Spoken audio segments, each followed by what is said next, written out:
Hello guys, in this video I am going to show you how to add a text box to your PDF on the Adobe Acrobat Reader application.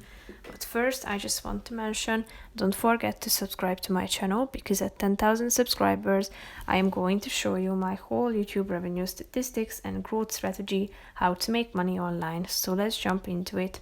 First of all, open the application on your phone. Go to your home page and select a document that you want to edit. So click on the relevant one, and after that tap on this pencil icon in the right side corner down below.